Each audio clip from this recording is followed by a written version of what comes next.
Buenos días a todos los que están conectados.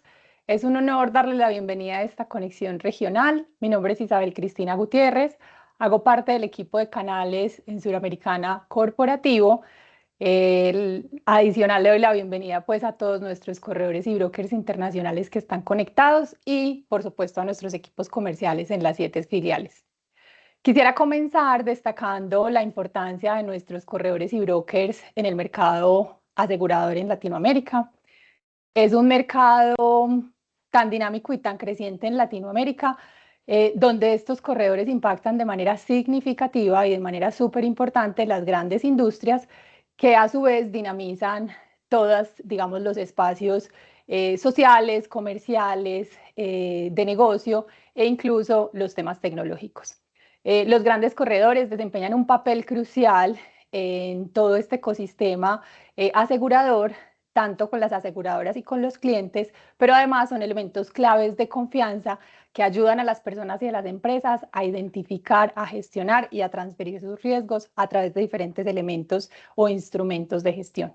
Les damos la bienvenida. Hoy nos reunimos para explorar y discutir las megatendencias que están modelando nuestro mundo y en particular su impacto en ustedes como corredores y brokers internacionales de seguros. Nos acompaña Juanita Gómez del equipo de gestión de entorno, quien nos estará acompañando con todo este discurso y ustedes al final nos podrán hacer las preguntas para que sea un poco un tema de discusión entre todos. Bienvenidos. Y Juanis, bienvenida y muchas gracias. Gracias, Isa. Bienvenidos todos. Qué bueno que puedan participar de este espacio donde vamos a hablar de este tema tan importante para Suramericana, que son las megatendencias.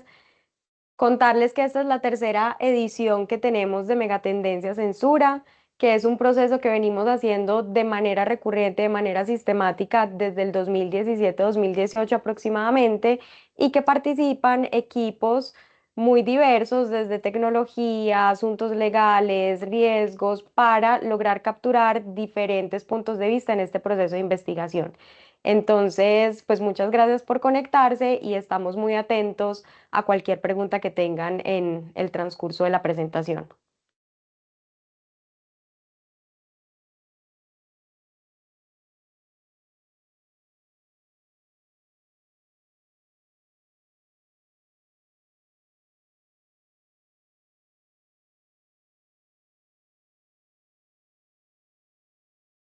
Bueno, empecemos entonces recordando qué es una megatendencia.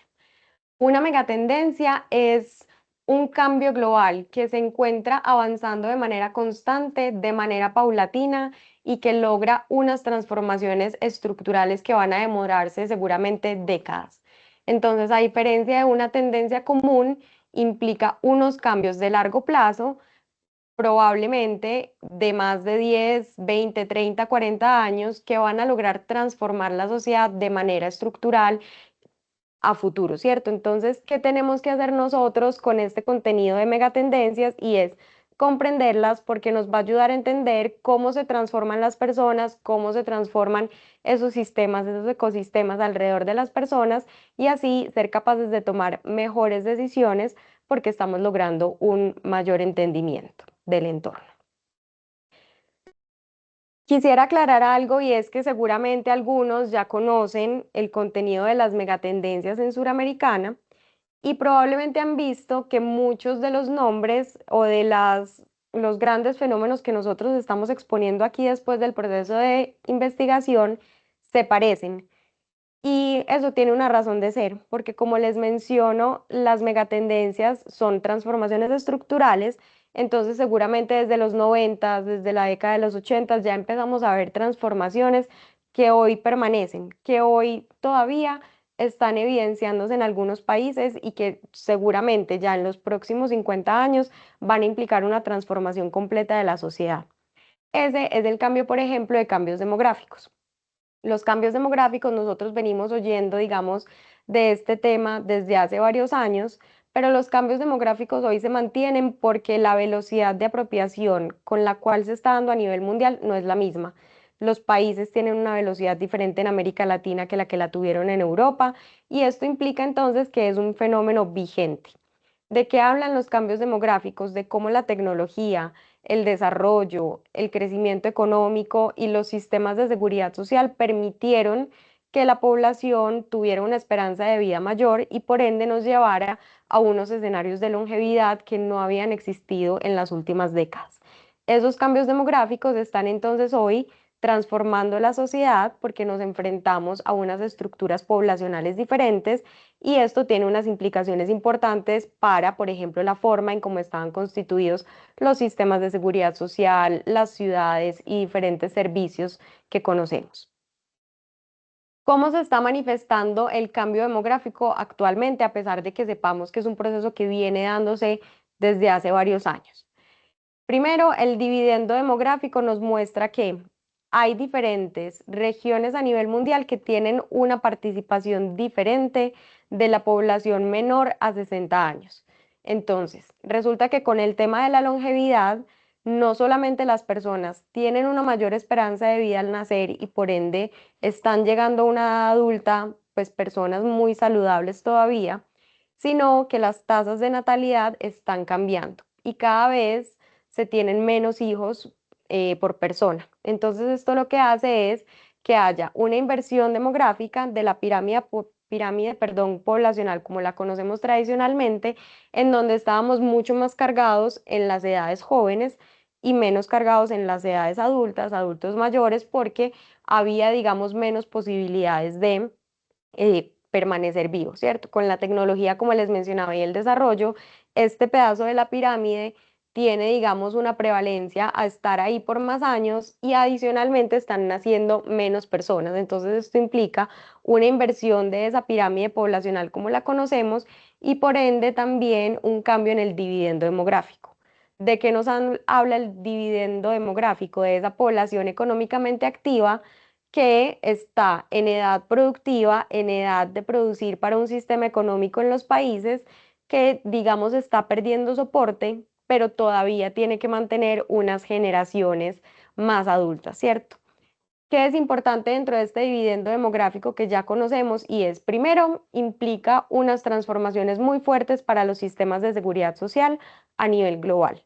Y ya hemos empezado a evidenciar cómo gobiernos se preocupan cada vez más por esa situación fiscal, por la situación de poder atender poblaciones vulnerables por este tema de la inversión demográfica. Sin embargo, viene un fenómeno del cual poco se ha hablado y es como África y América Latina son todavía dos continentes, dos regiones muy importantes en capacidad de producción, con una población económicamente activa todavía muy relevante, a excepción de países como Uruguay y Chile que ya vienen en una curva de envejecimiento más alta, hay países donde todavía hay tasas de natalidad muy positivas, donde todavía tenemos una población económicamente activa mayor a esa edad por encima de los 60 años y esto implica que hay todavía un potencial de participar económicamente en la sociedad. ¿Cuál es, digamos, el pero que tiene esto? Y es que si ustedes ven, son regiones donde las políticas públicas no son lo suficientemente adecuadas para incorporar a los jóvenes en el mercado laboral. Son regiones donde posiblemente no se dan suficientes oportunidades y las tasas de alfabetización son más bajas. Entonces, a pesar de esa ventaja que tenemos como regiones de participar en un sistema productivo, también nos enfrentamos a unos desafíos de cómo vamos a una velocidad mayor en términos de estudio, de alfabetización, de conocimiento, de desarrollar capacidades para incorporarnos en esos sistemas productivos. Hoy es una ventaja sin duda para América Latina poder tener este dividendo demográfico y seguramente se necesitarán políticas públicas de largo plazo que permitan capitalizar todo ese potencial. ¿Qué pasa cuando hablamos de las familias? Ya veníamos hablando también de los cambios en las configuraciones familiares. Creo que para todos ha sido evidente, precisamente por los menores hijos que se tienen, la transformación de los hogares, pero hoy en día hay dos temas muy relevantes en la redefinición de las familias. El primero habla de cómo las mascotas ya tienen mucha más participación en esos hogares, cómo se vuelven prácticamente el hijo de la casa y la persona o el sujeto de cuidado para muchas de las familias. Y la segunda es que como nos enfrentamos a una longevidad mayor y unas tasas de natalidad más bajas, está surgiendo una generación sándwich y son personas que en su edad productiva, entre los 25, los 55, 60 años, tienen que hacerse cargo económicamente y en cuidados tanto de sus padres o sus abuelos, porque siguen vivos, como de sus hijos. Entonces se les llama generación sándwich porque precisamente están al cuidado de dos extremos generacionales, lo cual muchas veces en el caso de América Latina dificulta, por ejemplo, que las mujeres puedan pertenecer al mercado laboral, porque bien se tienen que cuidar, se tienen que quedar, perdón, cuidando a sus hijos o cuidando a sus padres abuelos, porque no tienen los recursos suficientes para incorporarlos pues como en un sistema de bienestar privado o diferente al propio. Entonces ahí en la redefinición de la familia es importante cómo los sistemas de cuidado están cambiando y cómo eso incluso es otra de las variables que no permite que las mujeres incursionen en un mercado laboral de manera más profunda porque muchas veces son las encargadas de esos cuidados del hogar y de diferentes generaciones de la familia. Por último, en los cambios demográficos también empieza a ser mucho más evidente la necesidad de unos nuevos modelos de bienestar. Si bien la sociedad ha progresado muchísimo con los sistemas de seguridad social, el acceso a salud, todo lo que tiene que ver con saneamiento, con acceso, digamos, a servicios básicos necesarios para vivir mejor, para tener una mejor calidad de vida, hoy se reconfiguran esas necesidades porque ya no son esas básicas las que son necesarias para una población, por ejemplo, mayor de 65 años. ¿Cuáles son esos cuidados? ¿Cuál es esa autogestión que se necesita para llegar cada vez más sano? ¿Y cuáles son, digamos, las instituciones que tienen que haber disponibles para que una persona que hoy tiene una esperanza de vida mucho más larga pueda, digamos, hacerse cargo de una enfermedad o de una situación por más tiempo sin tener que depender de otro? Entonces ahí hay una reconfiguración importante también de los modelos de bienestar que es importante tener en cuenta a pesar de que, como les mencionaba al principio, el fenómeno de longevidad sí viene dándose desde hace varios años, ya empezamos a evidenciar unas transformaciones importantes desde el bienestar, desde las familias y desde los sistemas productivos, cómo están compuestos generacionalmente. Traemos aquí algunos señales de cosas que están pasando a nivel mundial para que evidenciemos que estas son cosas cotidianas que si bien no van a transformar de manera inmediata como estamos viviendo, ya están pasando en diferentes escalas, en diferentes países y nos debería empezar, digamos, a preocupar o a generar esa necesidad de entender muy bien qué es lo que está sucediendo. Tenemos el ejemplo, por ejemplo, el ejemplo como de la región América Latina, les mencionaba Chile y Uruguay, que son uno de los países con las curvas de envejecimiento más altas, en donde ya hay una preocupación no solo por los sistemas de seguridad social, sino también de los sistemas educativos. Se evidencian en Chile, por ejemplo, cada vez menos niños matriculados en guardería y en jardines infantiles. Se evidencia también una dificultad en el talento humano joven que no quiera migrar hacia otros países y se quede haciendo parte del sistema productivo de su país. También nosotros en Colombia particularmente tenemos un fenómeno bastante acelerado. El DANE, que es el Instituto de Estadística, publicó que en el 2024 cayó 14% la tasa de natalidad, que si bien pareciera no ser muy escandalosa frente al 2023, resulta que esa misma tasa de natalidad, si la comparamos con el 2015, cayó 32%. Entonces ahí evidenciamos como efectivamente menores nacimientos son como un fenómeno que está llegando de manera paulatina a cada uno de los países de la región.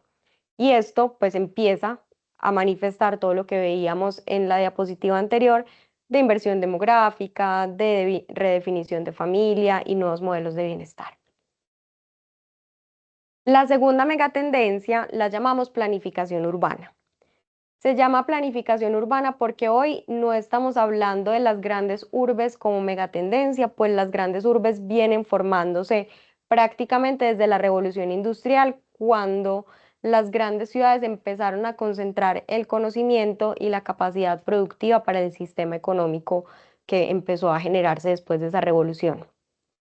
¿Qué pasa? Que hoy en día las grandes urbes concentran prácticamente el 80% de la población, llevando a la parte rural un poco unos rezagos en materia de desarrollo y una alta concentración en las ciudades. Entonces, lo que antes significaba oportunidad y el mercado laboral, digamos, lograba capturar, perdón, desde la industrialización en una gran urbe, ya hoy está transformándose y se habla de la necesidad de pues como una planificación mucho más juiciosa de estas grandes ciudades, de estos grandes centros urbanos. ¿Cuáles son entonces las manifestaciones de la necesidad y de cómo se está planificando esa gran urbe? La primera es que se identifica la ciudad como un actor de sostenibilidad.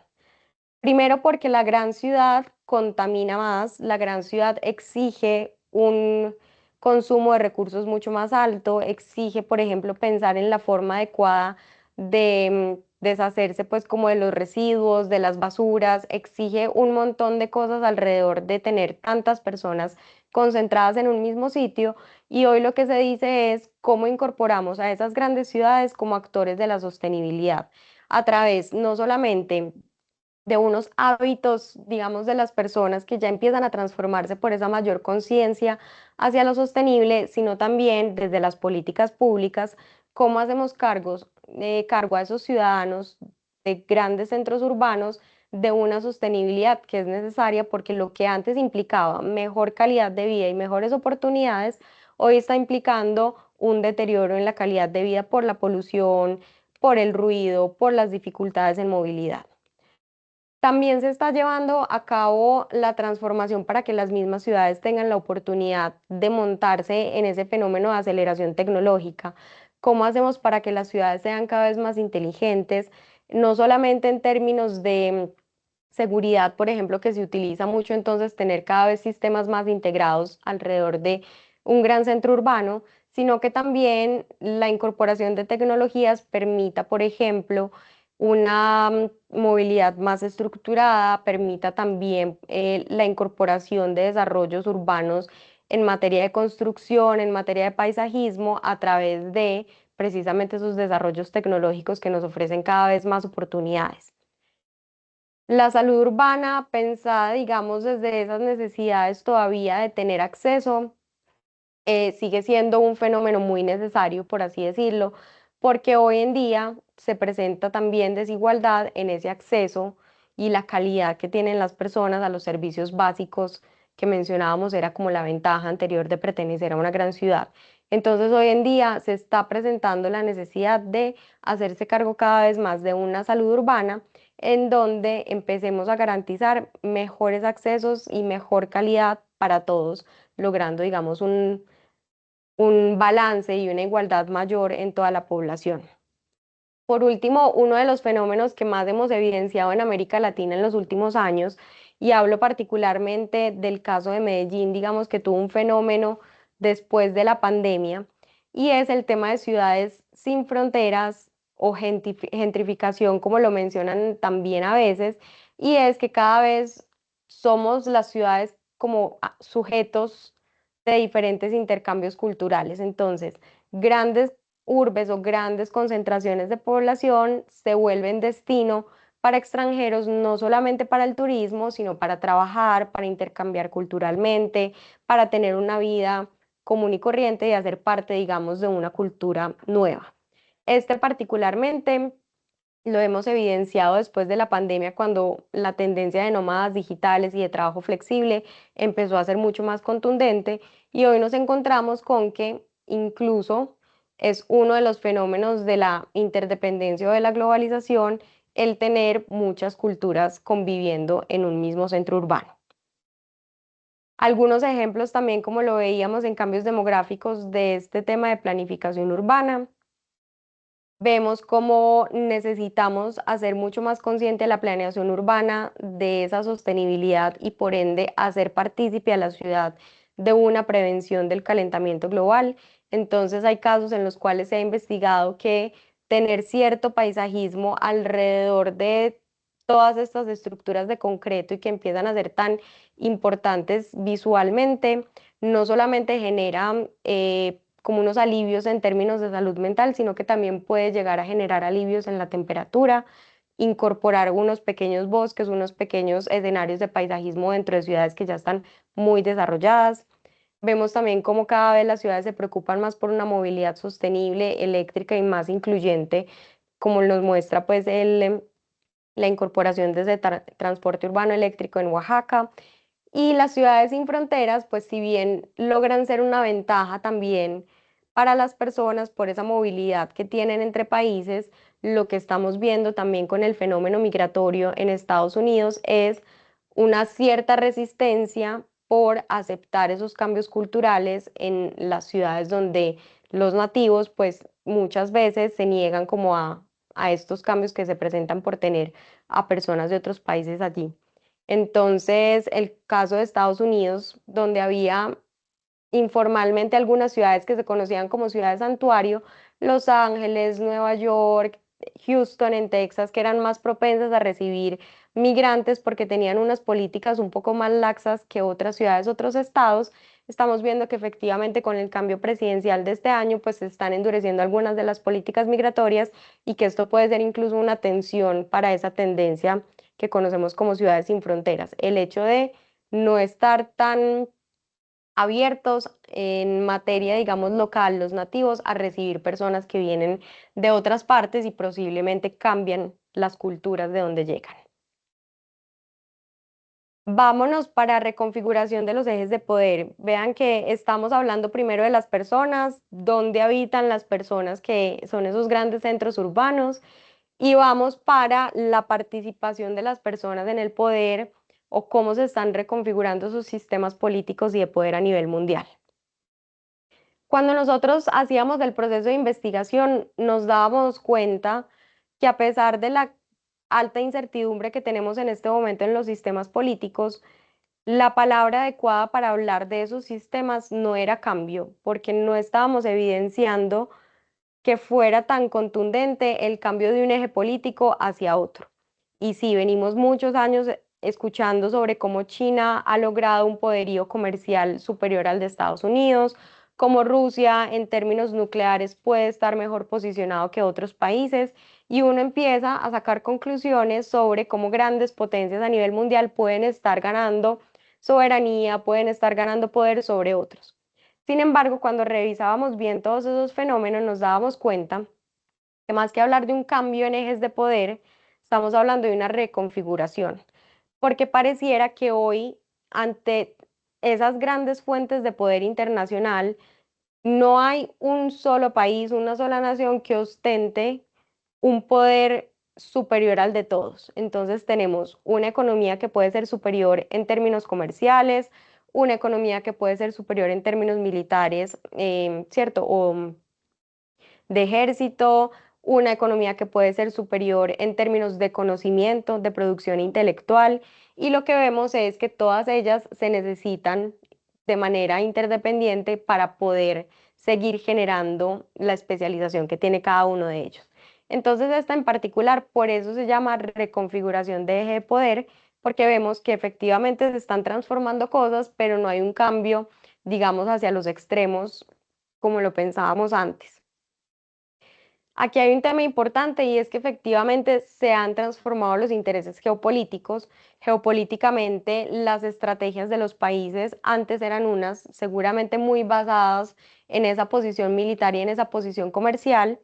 Particularmente desde la Segunda Guerra Mundial hubo un esfuerzo muy grande por juntar al mundo en términos comerciales y salir adelante de una gran crisis económica a la que se enfrentaban los países, sobre todo esas grandes potencias a nivel mundial. Y hoy lo que vemos como interés geopolítico ya tiene mucho más que ver con otros recursos naturales que estamos dándonos cuenta que son relevantes para la transición energética, para procesos de producción de armas, por ejemplo, militares, y para, digamos, incorporar en los procesos productivos de manera diferenciada con la aceleración tecnológica. Entonces, esos intereses geopolíticos empiezan a cambiar y ya las alianzas o la búsqueda, digamos, de alianzas empieza a concentrarse por ese lado. Un ejemplo ahí es, tenemos recientemente el conflicto entre Rusia y Ucrania, Y ese conflicto que lleva varios años ya, llega el presidente Trump de Estados Unidos a decir, yo puedo mediar entre los dos presidentes, el de Rusia y el de Ucrania, pero cuando va a negociar a Ucrania dice, a cambio de yo entregarte ayuda económica, entregarte ayuda militar, te voy a pedir que me entregues el 50% de lo que tú tienes en materiales raros en tierras que no se han explorado. Entonces, lo que tradicionalmente de pronto era un recurso como el petróleo, el carbón, otros metales y minerales como el cobre, hoy en día estamos diciendo necesitamos metales raros, minerales que no han sido explotados para esa transición energética, para la creación nuclear de armas y entra como modo de estrategia de negociación de muchos de los países el poder hacer presencia en esos espacios geográficos donde no están hoy para explotar precisamente esos recursos. Entonces eso empieza a transformar esas alianzas que existen entre los países, entre los presidentes, entre los sistemas políticos. Empieza a ser muy relevante también el tecnonacionalismo. Los actores de grandes empresas tecnológicas, las que se hacen llamar Big Tech, cómo se incorporan en este discurso político como una especie de outsider. Ellos no pertenecen a los partidos políticos, ellos no han sido conocidos tradicionalmente por implementar políticas públicas, pero gracias a la gran cantidad de recursos y al control que tienen sobre la información y los desarrollos tecnológicos que hoy ponen sobre la mesa para los consumidores, ya surge, digamos, la necesidad de que ellos sean actores y que además, como les decía ahora, se peleen el poder por este tipo pues, de desarrollos tecnológicos que se dan en diferentes geografías. Eso al final nos habla como de lo que les mencionaba con la introducción, una especie de paridad estratégica. Si bien hay algunos que logran una supremacía comercial, hay otros que tienen el poder desde las tierras y ese potencial de explotación para los recursos que van a ser el futuro, y hay otros que son quienes desarrollan la propiedad intelectual. Entonces hay como una paridad estratégica en donde todos tenemos mucho poder, todos quisiéramos ostentar ese poder, pero pues revisa uno la situación y todos nos hacemos pasito, como si tiráramos la amenaza, pero al final no ocurre nada que sea completamente determinante y que fragmente completamente em, el poder global. Entonces, por eso hablamos de una paridad estratégica, porque hoy en día es difícil diferenciar quién va a salir ganador de esta competencia, digamos, internacional. Por último, y para no extenderme más en esta parte de reconfiguración de ejes de poder, sí hay un tema al que nos estamos enfrentando ya, yo diría que desde hace más o menos 10 años, de deterioro de la democracia, de una necesidad de ver mucho más, digamos, una expectativa de ver mucho más de esos sistemas políticos que tenemos en los países, un cansancio de las personas por ver que esas políticas no tienen resultado, que sin importar el partido político que se monte en el poder, no se logran, digamos, resultados contundentes, y ahí empieza a haber una fragilidad o un cansancio desde la democracia. Veíamos inclusive que muchas personas hoy aseguran preferir un político autoritario o un político que sea mucho más contundente porque al menos garantiza resultado. Y de ahí vienen como estos fenómenos de algunos países en donde personas que no se imaginaban que pudieran llegar al poder se montan con un discurso muy contundente, muy autoritario.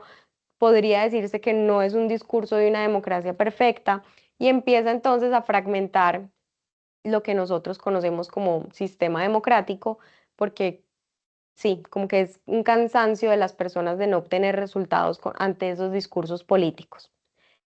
¿Qué vemos que está pasando a nivel mundial? Primero, una encuesta que se hace para América Latina, que se llama Latino Barómetro, evidencia que muchos de los jóvenes entre 16 y 26 años, inclusive pues con una tendencia más alta a los hombres, asegura decir en esa encuesta que prefiere un régimen autoritario o un presidente autoritario que la democracia, porque no ha evidenciado en los últimos años cómo se han logrado realmente transformaciones ante los momentos de crisis económicas, de pandemia, de dificultades en relaciones geopolíticas. Vemos también lo que les mencionaba de tierras raras que son claves para Estados Unidos y para otros países seguir desarrollando esa transición energética. Vemos también la pelea, digamos, por la inteligencia artificial entre diferentes países, habiendo sido Estados Unidos quien lideraba, pues, como el conocimiento democratizado de la inteligencia artificial, porque la inteligencia artificial ya existía y Estados Unidos lo pone a través de ChatGPT al servicio de muchas personas, pero lo que pareciera haberse desarrollado por mucho tiempo en Estados Unidos, viene China y dice: tengo una plataforma igual, se llama DeepSeek, es gratis y la logré en menor tiempo de lo que usted lo logró. Entonces, no ostentan ustedes como Estados Unidos tampoco el poder tecnológico frente a otros países. Entonces ahí vemos como unos claros ejemplos o unas claras señales de la dificultad que es sí, lo que se presenta en este momento de reconfiguración de poder, pero no de un solo país ostentando el poder completo. Vámonos a revolución tecnológica, que justo terminamos pues hablando de la tecnología como nueva fuente de poder. Y aquí la revolución tecnológica es otro de esos fenómenos de megatendencia que siempre va a estar. La tecnología siempre va a estar porque la tecnología es una gran fuerza que ha hecho parte históricamente de todos los procesos que ha vivido el ser humano. La tecnología se entiende de por sí como una herramienta, como más allá de los artefactos, esa capacidad de revolucionar a través de herramientas una sociedad. Entonces, si uno piensa, cuando hablábamos de la revolución industrial para las grandes urbanizaciones, para las grandes urbes, la tecnología realmente lo que llega es a generar una disrupción en un sistema económico y cambia, logra transformar la forma en cómo las personas viven, cómo las personas consumen, cómo las personas toman decisiones. Entonces aquí la revolución tecnológica nos habla, sí, todavía de unos artefactos que son relevantes para ese progreso, esa evolución que viene teniendo la tecnología, pero nos habla también de cómo cada vez más hay una convergencia entre el ser humano, la tecnología, la naturaleza, porque ya no nos podemos ver de manera independiente, sino que somos cada vez más dependientes entre esos sistemas. ¿Qué nos dice la revolución tecnológica actualmente? Porque la tecnología, como les menciono, siempre ha estado. Primero, que las empresas estamos cada vez más dispuestas a montarnos en esas curvas de apropiación tan rápidas que se están generando. Entonces, seguramente han escuchado que antes un desarrollo tecnológico se demoraba muchísimos años en democratizarse. Hemos hablado, por ejemplo, de la llegada del televisor.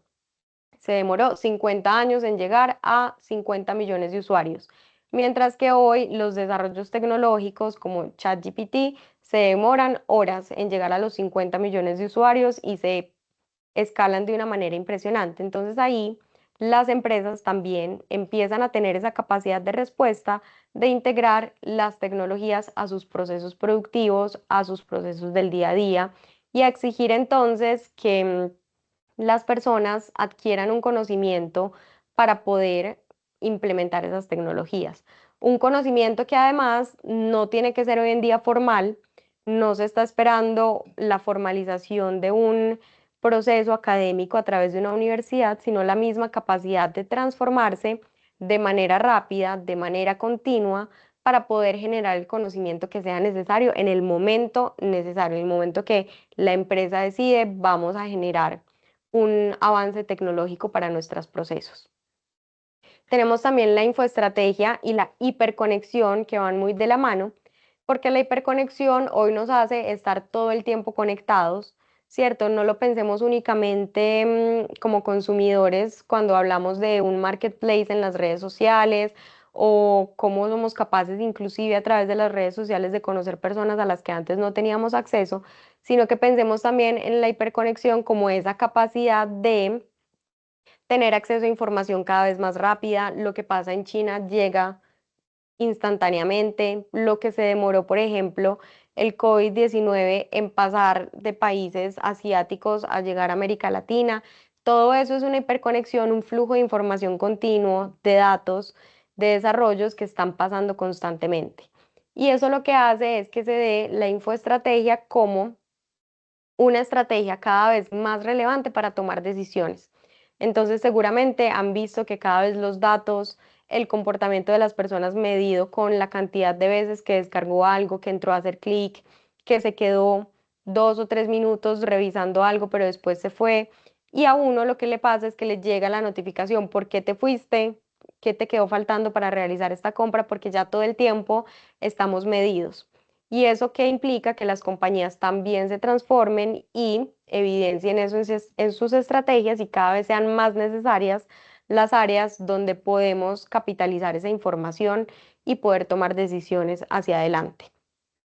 Eso nos lleva a dos temas importantes, digamos, el primero es un tema ético, donde sí hay cada vez más cuidado o al menos más preocupación porque las políticas se han demorado un poco más en implementarse, pero hay más preocupación sobre cuáles van a ser esos dilemas éticos de compartir información, de que tu empleador posiblemente sepa todo sobre tu salud o sepa todo sobre tu comportamiento, de hasta qué punto está bien hecho que esas marcas te busquen más allá de lo que tú querías consumir por un momento específico y estén recurrentemente buscando que logres la compra o que lograr la venta y la conversión, digamos. Entonces, esa parte ética todavía tiene mucho por solucionar y seguramente se va a ampliar la brecha, digamos, en términos de qué está bien hecho y qué no, con todos los desarrollos que se empiezan a dar en cuanto a inteligencia artificial dentro de la misma propiedad intelectual.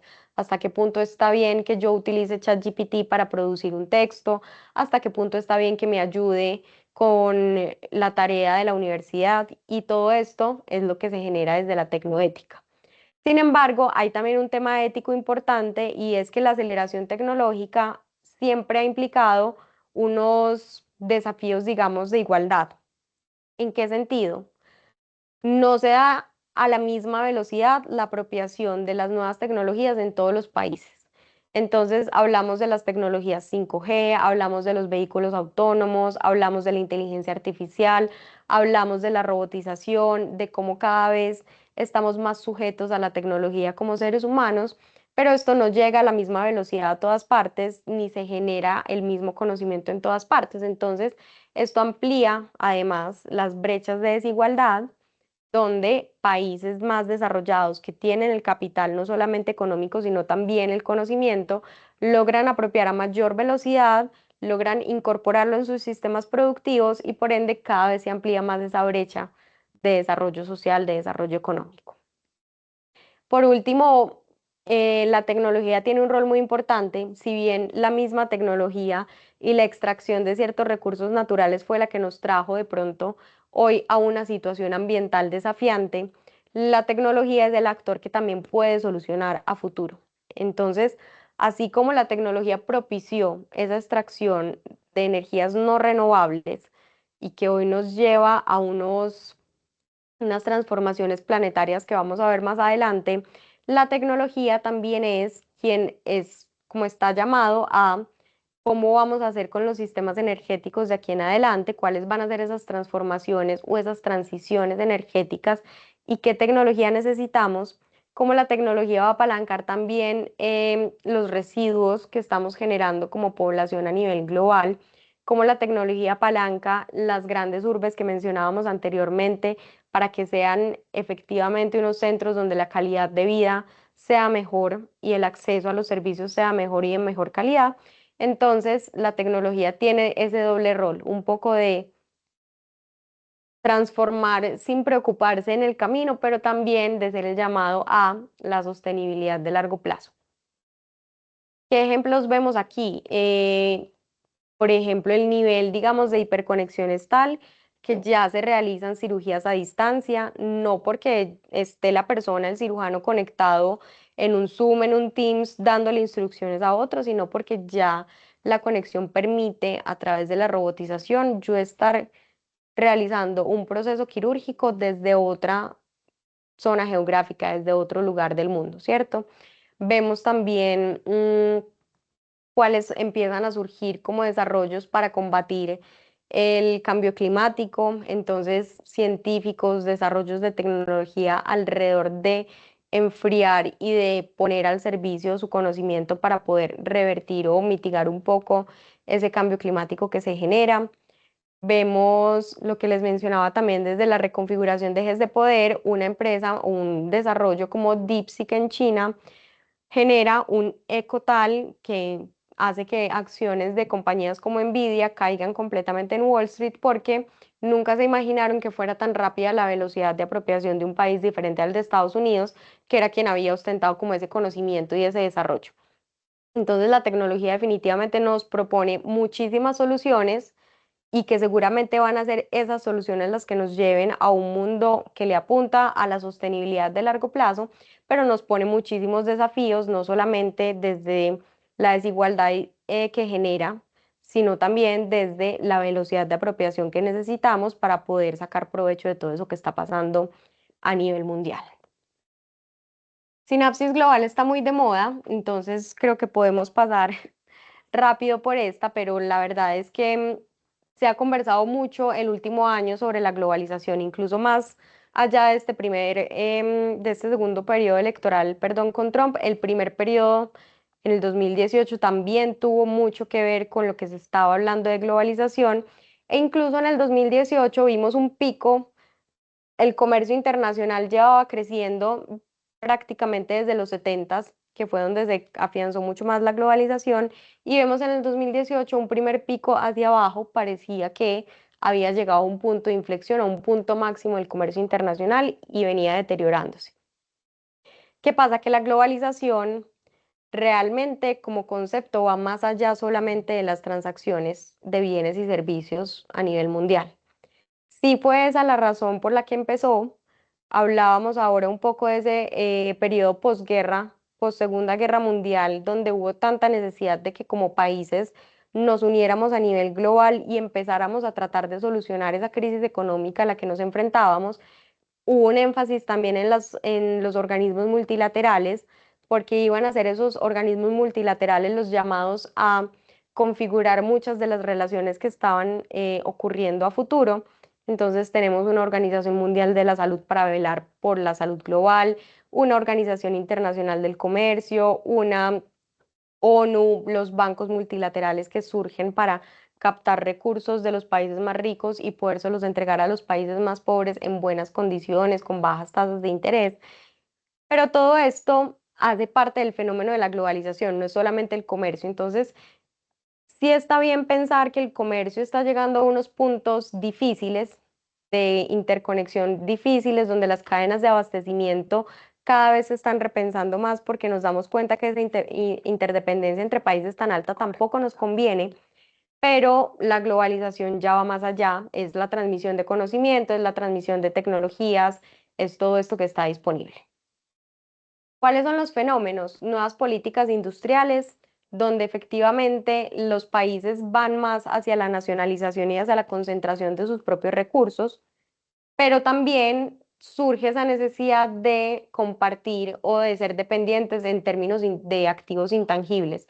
La información, el conocimiento, los desarrollos tecnológicos son hoy una fuente de conexión entre países. Aunque no sean bienes y servicios que podemos comprar de manera tangible, a mí hoy me llega la posibilidad de suscribirme a ChatGPT porque efectivamente alguien más lo desarrolló. Entonces, le llamamos sinapsis global porque sigue habiendo una interconexión importante, pero cada vez es más difícil como generar esas relaciones óptimas entre los diferentes países. Voy a pasar rápido para que no nos quedemos sin transformación ambiental y dejemos un espacio corto para preguntas. Y la transformación ambiental es, al igual que la tecnología, siempre va a estar, porque digamos es ese medio ambiente al servicio de los seres humanos, cómo hemos transformado esos recursos naturales que teníamos disponibles en diferentes momentos del tiempo.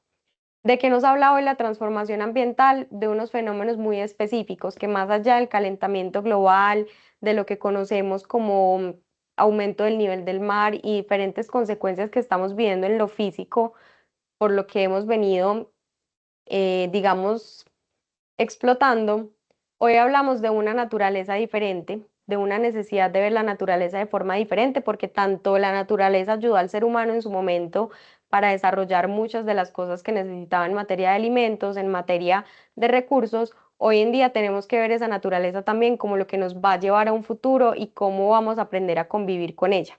De ahí la necesidad de un vínculo humano-naturaleza que cada vez se hace más evidente y que las personas cada vez somos más conscientes de esa necesidad que necesitamos tener hacia adelante para poder, digamos, garantizar un futuro planetario donde podamos estar con unas condiciones parecidas a las que tenemos ahora.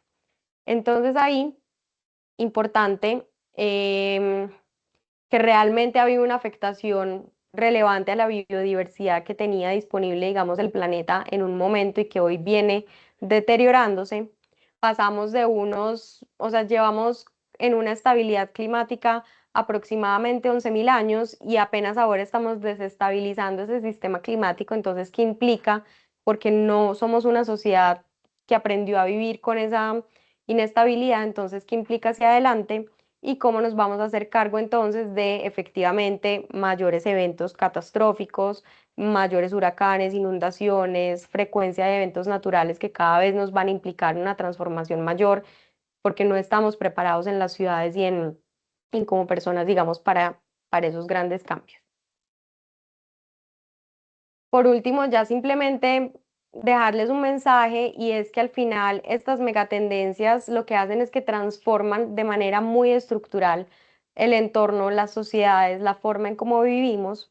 Por ende, eso genera unas transformaciones en los mercados y de ahí la importancia a que nosotros como empresas nos hagamos la pregunta, como empresas, como personas también, de qué tenemos que transformar para poder incorporarnos en eso más grande que nosotros, ¿cierto? Entonces, si bien nosotros hoy jugamos un papel muy importante dentro de ese entorno desde afuera siempre nos está generando cambios, transformaciones, nos está enviando señales de cosas diferentes y cómo nos vamos a hacer cargo desde las empresas para pertenecer a un mercado que se transforma en función de ese entorno. Listo. Juanes, muchas gracias. Por acá tenemos varias preguntitas entre el chat y mi Sí, chat en otros grupos que tenemos. Entonces, te voy a ir compartiendo algunas de las que llegaron. perfecto. En planificación urbana y urbanización, bueno, en planificación urbana, ¿qué oportunidades y riesgos emergen para el sector asegurador en ciudades cada vez más densas, conectadas y expuestas a eventos climáticos extremos? Sí, surgen muchísimos riesgos, incluso más allá de los eventos climáticos, también hay un riesgo desde la misma capacidad de un gran centro urbano a entregar servicios con suficiente calidad. Pero sí se genera una oportunidad porque cada vez tener a esa población más concentrada permite una planificación urbana mayor. Entonces se generan las oportunidades para efectivamente construir en asociaciones público-privadas las políticas públicas necesarias para que no seamos tan vulnerables a esos eventos climáticos. Existe también la oportunidad de tener como un control mayor, que si estuviéramos más dispersos sobre esos eventos, de poder entonces planear de manera anticipada los planes de continuidad, los planes Ujú. catastróficos, porque es mucho más difícil cuando nos encontramos dispersos como población. Listo. ¿Cómo se integran los criterios de sostenibilidad y resiliencia climática en los modelos de negocios y productos? Bueno, acá voy si quieres ahí, porque tenemos Sí. acá, o si quieres, pues le das tú el principio y yo acá también tengo pues como una Dale, respuesta que empieza si también. quieres. Listo, entonces, se están integrando a través de los procesos de suscripción y tarifación y así también estamos desarrollando nuevos productos. Incluso tenemos ejemplos en Colombia donde ya tenemos seguros de paneles solares, eficiencia energética, RC ambiental y construcción sostenible. Digamos que ahí los invitamos también a que con los equipos comerciales de cada uno de esos países se acerquen para ver el desarrollo Ujú. puntual como de esos productos alrededor de la sostenibilidad que tenemos en cada uno de los países y puedan pues como acompañar a esos clientes. También pues hay otros como soluciones de seguro por kilómetro. Estamos trabajando en desarrollar una solución regional para vehículos eléctricos, que bien pues sabemos que digamos el tema de vehículos eléctricos empieza a tener gran crecimiento. Y además tenemos servicios, porque eso es alrededor de la financiación, seguros, pero también tenemos servicios que acompañan este tipo de riesgos climáticos para clientes que ya son nuestros en seguros a través de servicios que prestamos con Geociencias y también con Empresa Sura. Yo ahí agregaría, Isa, que es como un tema de largo alcance, ¿cierto? A veces necesitamos las cosas de manera inmediata porque si no, no confiamos en que se estén transformando, pero así como nosotros como personas nos demoramos en ese cambio de la toma de decisiones, pues también transformar los procesos en una empresa implica una transformación. Y ahí también le agregaría eso que mencionas desde la suscripción, desde los procesos, el tema de nos encontramos continuamente desarrollando conocimiento para ver cuáles son esas nuevas soluciones que hay que incorporar en el pool de opciones a través de seguros paramétricos, de derivados financieros, de conocimiento que hay que desarrollar, que hoy la industria aseguradora no está acostumbrada a utilizar. Entonces ahí también hay una gestión de largo plazo y es prepararnos en conocimiento, en tecnología y en capacidad para responder. Alrededor de eso, Juan, es perfecto, porque también hay una pregunta, es que si Sura tiene seguros paramétricos hoy. Sí, digamos, hoy Sura tiene seguros paramétricos muy basados en estos eventos de la naturaleza, donde particularmente también tenemos la oportunidad y la ventaja de contar con un área como geociencias, donde se evalúan esos fenómenos de la naturaleza y se puede, digamos, ofrecer a los clientes algo más personalizado. También contamos con este tipo de seguros paramétricos cuando hablamos de la cautiva, ¿cierto? Lo Sí. hacemos a través de otros vehículos que no es necesariamente el seguro o la póliza tradicional, sino también para clientes corporativos o clientes que tienen un riesgo especializado y necesitan de la figura de Surarrí o de la cautiva, digamos, para poder responder a esa gestión de riesgo. Listo. Por acá hay otra pregunta que, digamos que no está tan asociada, digamos, a las megas, pero sí nos preguntan, Sura, ¿cómo acompaña a los equipos de placement de los grandes brokers? Ahí, digamos que les quiero contar, pues que obviamente nosotros sí tenemos capacidades para negocios regionales, incluso en términos de cierre de negocios del año pasado, estamos hablando de más o menos 700 clientes que hoy acompañamos desde los seguros con, digamos, seguros que podemos acompañar no solamente en un país, sino en varios países. Entonces, también de nuevo, los invitamos a que consulten con sus líderes comerciales en cada uno de los países, porque sí tenemos apetito y sí tenemos capacidad para hacer este tipo de negocios, especialmente, digamos, en negocios de property, en negocios de transporte, en negocios de RC. Estamos trabajando en alianzas para tener también aliados y que nos permitan hacer este tipo de negocios en vida colectivo, pero sí los invitamos a que con estos líderes, por favor, revisen cuáles son esas capacidades que tenemos y cuál es nuestro apetito. Creo que no hay más preguntas, no sé si nos actualizaron por ahí más preguntitas. También las Esas pueden eran. enviar después y van a ver la grabación o pueden hacernos llegar las preguntas y nos encargamos de responderlas. Listo, entonces no tenemos más preguntas, pero queremos dar por terminado, agradecerle a Juanita por el espacio.